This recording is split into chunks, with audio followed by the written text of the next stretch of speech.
दीपा और अनीता दोनों ही देवरानी और जेठानी थी। दीपा नौकरी करती थी और अनीता घर संभालती थी।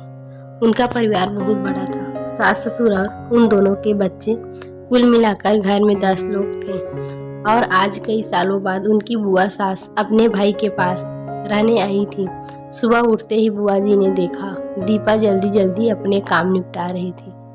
अनीता ने सबका नाश्ता बना दिया, जिस नाश्ते को दीपा ने सबको परोस दिया। इसके बाद दीपा ने खुद अपना टिफिन पैक किया और जॉब पर चली गई। अनीता ने फिर दोपहर का खाना बनाया और थोड़ी देर बैठ गई अपनी सास और बुआ सास के पास।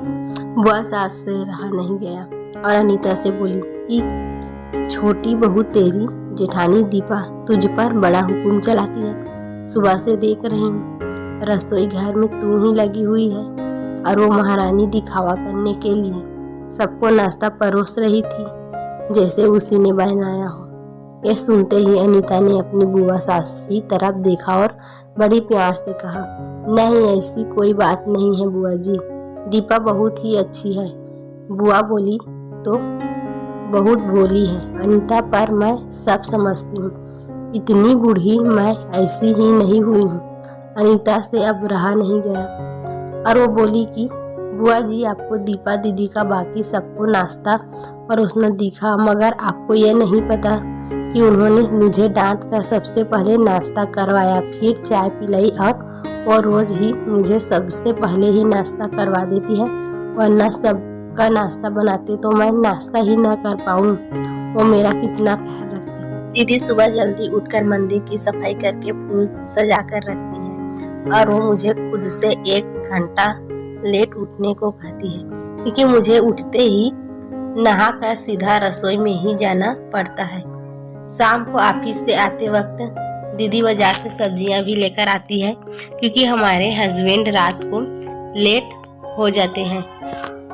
और दीपा दीदी ने सासू माँ को बाजार जाने के लिए मना किया है, क्योंकि माँ जी अब 60 साल से ऊपर की हो चुकी है, कहीं बाजार जाते समय उन्हें तकलीफ ना हो जाए।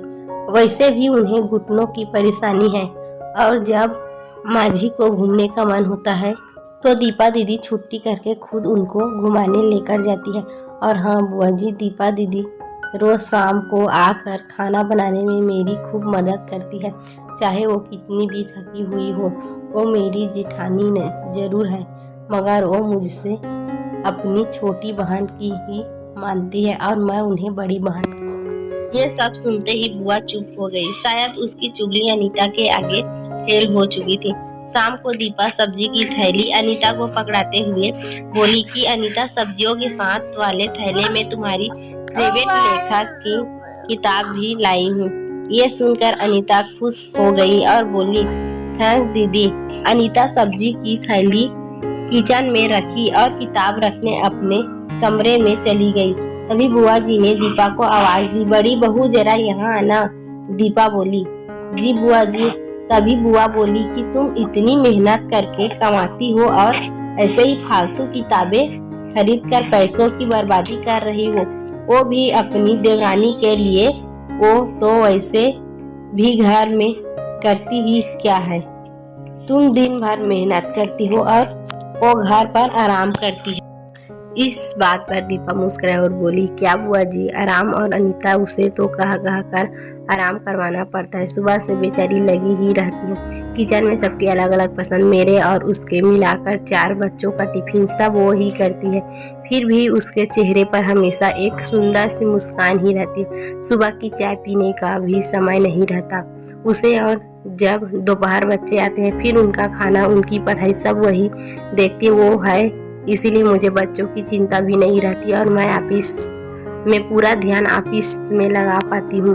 कुछ दिनों पहले की प्रमोशन मिला है, मम्मी पापा की दवाई कब खत्म हुई और कब लाना है, ये सब वो ही ध्यान रखती है। घर पर भी कभी कौन सा रिश्तेदार आता है, उनकी सेवा भी वही करती है। और बुआ जी, घर पर रहकर घर और बच्चे संभालना कोई छोटी बात नहीं है। खानों की भी अभाव भगत अनीता बिना किसी शिकायत के करती है, उसे तो बस पढ़ने का ही शौक है। फिर क्या मैं अपनी छोटी बहन की छोटी सी इच्छा भी पूरी नहीं करूंगी। अगर उसकी इच्छा मैं पूरी नहीं करूंगी तो कौन करेगा। अब तो बुआ की पूरी तरह से ही बोलती बंद हो चुकी थी। फिर दीपा भी अपने कमरे में चली गई। ये सारी बातें दीपा की सास पीछे खड़ी हुई सुन रही थी। वो बुआ के पास आकर बोली कि जीजी, ये दोनों देवरानी जेठानी जरूर है, मगर इनका प्रेम दो सगी बहनों से भी ज्यादा है, बढ़कर है। ये दोनों ही एक दूसरे का अधूरापन पूरा करती है। मेरे घर की मजबूत नींव है ये दोनों। पहले मैं भी एक बुरी सास थी और हमेशा ही मैं इनको लड़ाने की ही सोचती थी, लेकिन इनके प्रेम के आगे मैं भी पिघल गई। और वैसे भी इनको लड़वा कर नुकसान तो हमारे ही घर का है ना, इसीलिए मैं भी इनके ही प्रेम में मिल चुकी हूँ। लेकिन ये बातें दीपा और अनीता की बुआ सास को समझ नहीं आई और वो मुंह घुमाकर अपने कमरे में चली गई, क्योंकि वो तो इनको लड़वाने ही आई थी। लेकिन दीपा और अनीता जैसी बहुओं के बीच दरार पैदा करना बिल्कुल नामुमकिन था। और दोस्तों, अगर दीपा अनीता जैसी बहू बेटी हर घर में हो तो उनके प्यारे घर को बड़ी सी बड़ी ताकत भी नर्क नहीं बना सकती। वाकई में ऐसी बहुएं हर घर में हो तो हर एक घर स्वर्ग बन सकता है। आप इस कहानी के बारे में क्या कहेंगे दोस्तों? दो बहुएं और चालाक बुआ सास सुविचार हिंदी कहानी को पढ़ने के